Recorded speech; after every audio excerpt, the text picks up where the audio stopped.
Hai. Tengok kubur-kubur ni. Kenapa? Kita nak mati pun orang gelak. Akan sampai masa kita kan? Mati tu pasti.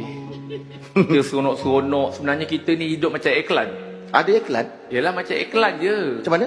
Yelah selingan je. Bukan kekal pun. Yelah, kekal tu di sana nanti. Ya betul. Kita walau macam mana kaya sekalipun, ada Velfire, ada Bentley. Akhirnya nanti Benjamin juga yang hantar tau. Dia jangan sombong. Yelah dia macam umpama macam gini lah. Macam kita ni kalau kahwin bini banyak pun,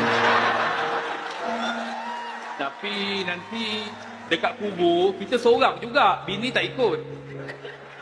Dia macam gitulah. Itu lebih tepat lah rasa. Pasal Kau memang cepat nak balas tapi Man, kalau aku meninggal, kau masuk dalam liang sambut jenazah aku. Jangan tak jemput Salah. Kau je sahabat aku. Aku kawan kau. Aku yang akan turun dalam liang lahat, orang pertama yang akan sambut kau. Kau percaya je kat aku? Tak percaya kau mati dulu. Kat dunia ni banyak orang yang gelar sahabat.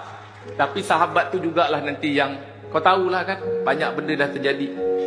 Kalau aku pula yang meninggal dulu, kau masuk dalam liang lahat juga. Aku tak payahlah. Aku masuk tadi masa kau meninggal. Takkan aku kau tak masuk? Tak, sebab kau bini ramai, keluarga ramai. Jadi dalam liang tu dah ramai. Nanti daripada nak turunkan dah orang julang pula ke atas. Kau nak turun kan?